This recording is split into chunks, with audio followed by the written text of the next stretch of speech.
하나님은 온 우주 만물을 말씀으로 창조하셨습니다.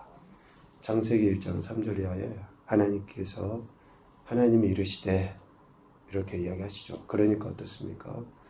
빛이 생기고 또 공창이 생기고 또 땅이 드러나게 되고 각종 생물들 또 결국 사람이 지음을 받게 된 거예요. 하나님은 말씀으로 그렇게 모든 것을 창조하시죠.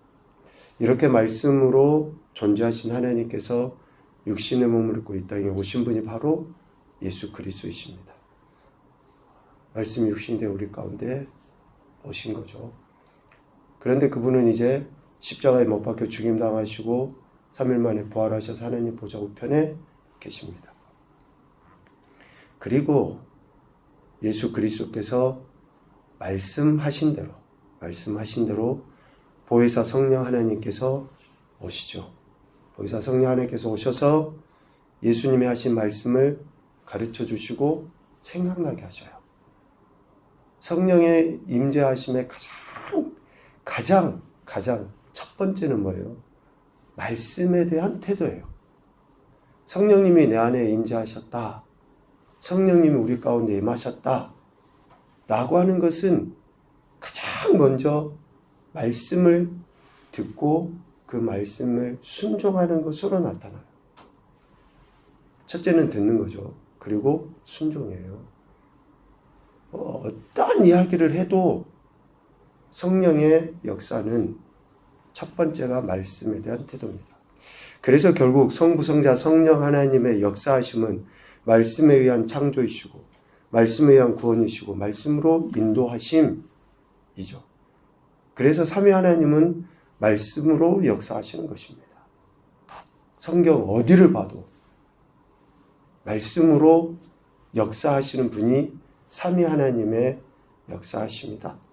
라는 거죠. 그래서 하나님은 택하신 백성의 삶을 인도하시기 위해서 하나님 말씀을 선포하는 종으로 모세를 세우셨죠. 하나님이 택하신 이스라엘이라는 그 백성들을 인도하기 위해서 모세를 세우셨어요. 그리고 그 이후에 오늘 본문에 보니까 모세와 같은 선지자 하나를 일으키시겠다라고 말씀하십니다. 모세와 같은 선지자 하나를 일으키시겠다. 이 선지자에 대한 이스라엘의 태도는 어때야 됩니까? 15절 말미에 이야기하신 것처럼 너희는 그의 말을 들을지니라. 즉 듣고 순종해요. 하나님 말씀에 대한 태도, 경청과 순종이라는 거죠. 여기에서 선지자는 대언자라는 의미가 있어요. 대언자. 우리가 흔히 선지자 그러면 뭔가 먼저 예지하는 능력 같은 게 있어서 자기가 미리 아는 것을 이야기하기가 쉬운데 이 히브리어 나비라는 이 선지자는 대언이에요. 대언. 그러니까 누군가로부터 말씀을 받아서 이야기하는 사람이 선지자예요. 하나님으로부터 말씀을 받아서 그 말씀을 하는 거예요. 오늘 본문에도 계속 그렇게 이야기하시는 것처럼. 선지자라는 그 히브리어 나비는 대언자입니다. 그래서 자신이 하고 싶은 이야기를 하는 게 아니에요. 선지자로 세우신 이 하나님께서 주신 말씀을 대신 전하는 자가 선지자인 것입니다. 그러므로 선지자는 하나님 말씀에 결코 가감할 수도 없고 해서도 안 됩니다. 가감할 수가 없어요. 해서도 절대 안 됩니다. 선지자는 그래요. 대언자는. 그런데 이 선지자를 오늘 15절에 보면 너희 가운데 네 형제 중에서 라고 이야기해요. 네 형제 중에서. 그러니까 하나님의 택함을 받은 자, 어쩌면 이스라엘 12지파 혈통 가운데에서 모세와 같이 하나님의 뜻을 백성들에게 그대로 전달할 자를 세우시려고 하는 거죠. 저 사람이 똑똑해서 이방인이고 외국인인데 저 사람이 똑똑해서 그냥 하나님 세우신 게 아니에요. 하나님 말씀을 선포하고 대언해야 될 그런 자는 하나님의 택함 받은 백성들 가운데서 하나님이 그렇게 하시는 거죠. 그리고 너를 위하여 라고 이야기합니다. 너를 위하여. 하나님의 택함받은 이스라엘은 하나님의 말씀을 대언하는 선지자를 요구했어요.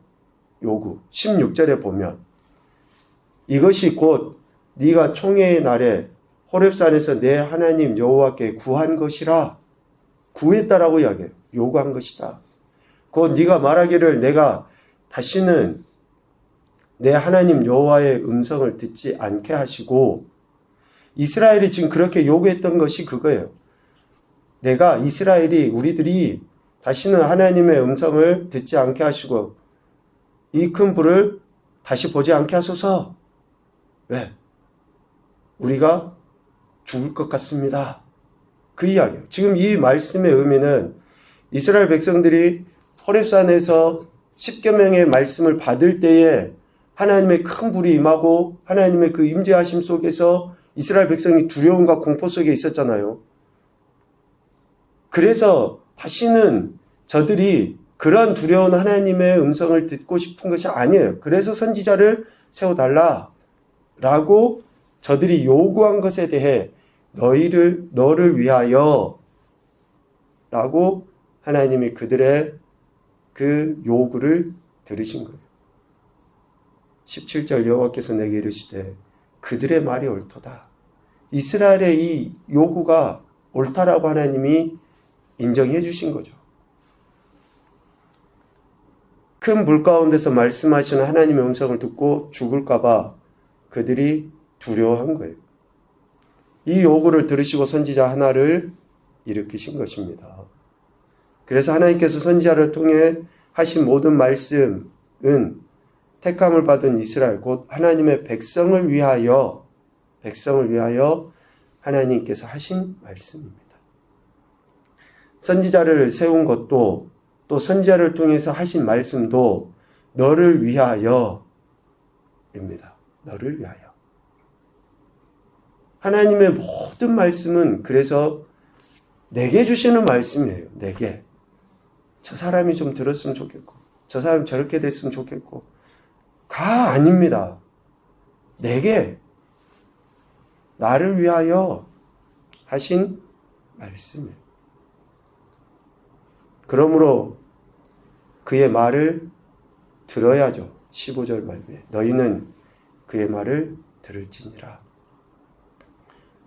택함받은 자들의 영혼이 잘 되고 범사가 잘 되고 강건해질 수 있는 것은 말씀을 들을 때예요.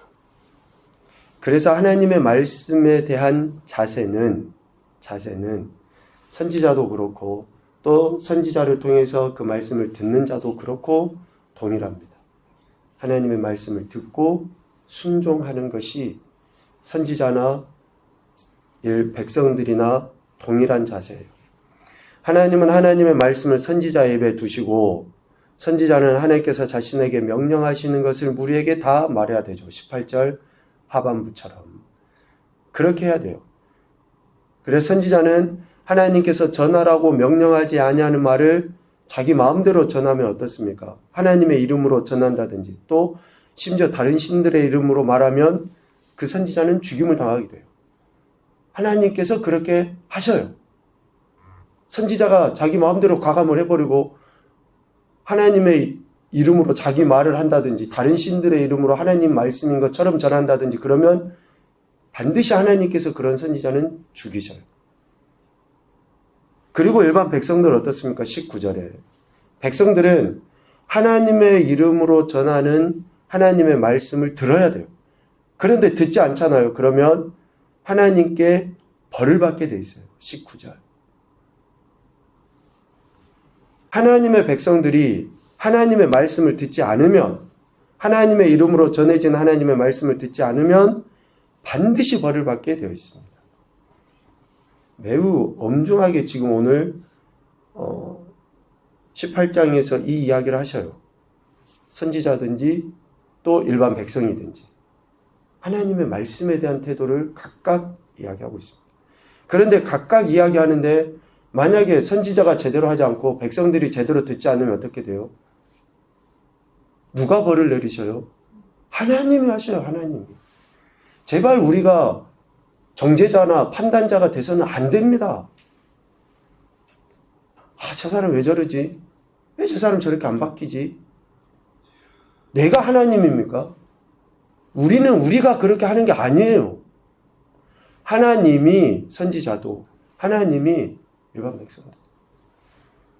감히 어디에다가 지금 목회자를 선지자로 비교할 수 있겠습니까마는, 감히 옛날에 선지자와 같은 그런 선지자로 지금 이 시대의 목회자를 어떻게 비교를 할 수 있겠어요? 그런데 목회자에 대해서 여러분들이 판단하고 정죄해서는 절대 안 됩니다. 목회자 때문에가 아니라 여러분들을 위해서 그러는 거예요. 여러분들이 하나님 앞에 벌 받지 않으려면, 복 받으려면, 또 목회자도 마찬가지예요. 성도들에 대해서 판단하고 정죄가 아니에요. 그러면 안 됩니다. 하나님께서 판단하셔요. 하나님께서. 내 영혼이 하나님 앞에, 우리 듣는 모든 이들이 하나님 앞에서의 태도인 거예요. 그래서 하나님 말씀에 대한 자세는 선지자나 백성들이나 동일합니다. 그렇다면 오늘 이야기하죠. 이 선지자의 말이 하나님께서 이르신 말씀인지 아닌지 어떻게 알 수 있느냐. 아니, 우리가 분별하기 쉽지 않잖아요. 정말 생글생글 웃는 얼굴로 이야기하는데 그 속에는 이리가 들어있는지 어떻게 알아요? 겉으로 보면 다 선지자인 것 같고, 겉으로 보면 다 선량한 것 같고, 말 이빨린 소리 얼마나 잘합니까? 그러면 그 이야기를 어떻게 우리가 하나님 말씀인지 아닌지 어떻게 분별해요? 오늘 분명하게 이야기하십니다. 21절에. 만일 선지자가 있어 여호와의 이름으로 말한 일에 여호와의 이름으로 말을 해요. 그런데 그 말한 것에 있어서 증언도 없고 성취함도 없으면, 증언도 없고 성취함도 없으면 이는 여호와께서 말씀하신 것이 아니다 라고 분명하게 말씀하십니다. 하나님. 증언이 없어요. 성취함도 없어요. 그러면 그것은 선지자가 하나님 말씀을 한 것이 아니라 지 마음대로 한 말이다. 자, 그러면 여기서 증언, 성취함이 뭡니까? 증언, 성취함이 뭐냐고요? 여기서 이야기하는 증언과 성취함은 예언이 적중하고 초자연적인 능력을 발휘했다가 아니에요. 증언도 없고 성취함도 없다라고 하는 그 이야기는, 그러니까 증언이나 성취함은 내가 이야기를 했는데 그 예언이 딱 적중해서 맞아떨어졌어. 그러면 이거 하나님 말씀이네. 또 어떤 기적과 이적과 능력을 보였어. 그러면 이거 하나님 말씀이네. 그게 아니라는 거예요. 그게 아니라는 거예요. 증언과 성취함도 없다라고 하는 것은 가장 먼저, 그래서 20절과 19절 말씀을, 19절, 20절 말씀에 지금 하나님께서 모세를 통해서 일반 백성들에게 선포하셨던 말씀이기 때문에 19절과 20절의 순서로 되어져 있는데 20절이 먼저예요. 지금 오늘 이 시대 우리에게 선지자가, 하나님의 말씀을 먼저 듣는 자가 그 말씀을 자기의 삶의 기준으로 삼지 않고 말만 할 수가 있어요. 그러면 그 선지자는 어때요? 죽임을 당하게 돼요. 그런데 하나님 말씀을 있는 그대로 선포를 하고 그 말씀대로 살아가려고 어떻게 완벽하겠습니까? 그러나 몸부림치면서 하나님 말씀이 기준이 돼서 성도들에 대해서, 백성들에 대해서 그 말씀을 선포했는데 백성들이 듣질 않아요. 그러면 그 벌을 백성들이 받게 돼 있는 거예요. 여기에서 증언과 성취함은, 그래서 하나님 말씀인 성경에 입각한 삶을 살아가느냐 그렇지 않느냐로 판단하는 거예요. 왜? 사탄도 광명한 천사로 나타나서 얼마든지 기적과 이적과 능력을 나타내 보이고 이빠른 소리를 하게 돼 있고 우리를 현혹시키고 미혹시켜서 하나님을 떠나도록 사탄은 오로지 그 일을 하고 있기 때문에 그래요. 여러분, 기적이 일어났다고 해서 그것이 다 하나님의 역사입니까? 하나님 말씀을 듣지도 않고 그렇게 살지도 않는데, 사탄 원수마귀가 얼마나 강력하게 우리 생각을 다 꿰뚫어보고 이런 문제 하나 해결되면 하나님 살아계시네. 그런데 말씀하고 전혀 관계없이 살아가면서 그것이 하나님의 역사냐고요. 그래서 목회자도 특별히 하나님의 말씀을 전하는 자는 먼저 그 말씀을 살아내려고 하는 거예요. 살아내야 되는 거고, 그 말씀을 듣는 자들은 분별을 그렇게 하셔야지 돼요. 분별을 제발 그렇게 하셔야지 됩니다. 그것이 없으면, 아니 기적이 일어난다고 그것이 하나님의 역사. 여러분, 만약에 기적이 안 일어나면 그 목회자는, 그 선지자는 하나님의 말씀을 전하지 않는 자입니까? 기적과 이적과 역사는 하나님께 달려 있어요. 증언도 성취함도 없으면 사탄도 할 수 있는 일을 하나님께서는 그것으로 평가하지 않습니다. 하나님의 말씀을 삶의 기준 삼고 살아가고 그 말씀을 순종으로 나타내 보이려 하면 그 말씀은 들으셔야지 돼요. 그 말씀을 들으면 복입니다. 첫 번째 교훈입니다. 하나님은 말씀을 하시고 우리 모든 인생은 그 말씀을 들어야 한다. 우리 모든 인생은 그 하나님 말씀을 들어야지 돼요. 두 번째, 하나님의 말씀을 전하는 자는 그 말씀을 먼저 삶의 기준 삼고 살아야 한다. 목회자도 그렇고요. 가정의 가장도 그렇습니다. 공동체의 리더들도 그래요. 다 먼저 자신이, 그래서 본을 보여라고 하는 이야기예요. 본을. 그 말씀대로 자신은 안 하면서 지적질하고 그런 거는 다 알아요. 다 공동체에 있는 사람들이. 그러니까 그 말씀을 맡은 자에게는 책임이 더 엄중하다고 이야기한 거예요. 먼저 아는 사람, 먼저 믿은 사람, 직분자들은 그래서 책임이 중요한 거예요. 그래서 멍해라고 그러지 않습니까? 멍해. 얼마나 그 힘듦이 있는지. 세 번째, 하나님의 말씀을 듣는 자는 하나님 말씀을 전하는 자의 권위에 대한 존중이 있어야 된다. 하나님 말씀을 전하는 자에 대한 그 권위를 존중하고 인정해야 돼요. 누차 강조해서 이야기하지만 직책과 또 그 사람의 인격하고는 구분을 해야 돼요. 여러분이 손해보시지 않으려면. 완벽하지 못하죠. 그래서 그 말씀 기준하에서 삼고 살아가려 하지만 그렇게 되지 않을 때가 참 많아요. 넘어지기도 하고 실수도 하고 죄도 짓고. 그런데 왜 말씀을 전하는 자에 대한 존중을 보여야 됩니까? 그 직책을 하나님이 주셨기 때문에 그래요. 아니 아버지가 돈 못 번다고 아들들이 아이고 우리 아버지 안 할란다 하고 그 아버지를 내팽개칠 수 없잖아요. 그 직책, 직위를 하나님이 허락하신 것에 대해서 그걸로 존중하는 거예요. 그렇게 하다 보면 그 존중은 뭡니까? 격려하고 기도하고 축복하고 그렇게 살아가도록 하는 거죠. 그렇게 할 때 공동체가 온전히 하나님 말씀으로 세워져 가는 것입니다. 오늘 18장 15절부터 22절까지 말씀은 신명, 다시 하나님이 말씀하신 것에 대해서 이스라엘 백성이 이러한 태도를 가질 때에 앞으로 저들이 성취할 그 가나안 땅, 또 그 땅에서 살아갈 때에 매우 중요하기 때문에 하나님께서 이 중간에 다시 또 이 말씀을 넣으신 거예요. 저와 여러분은 하나님의 말씀을 듣는 자임과 동시에 전하는 자입니다. 우리 각자에게 주신 이 말씀을 경청하고 순종해야지만이 소위 영혼이 잘 되고 범사가 잘 되고 강건해지는 역사가 일어나는 겁니다.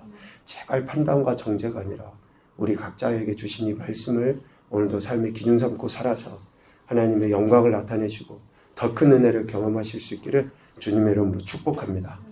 아멘.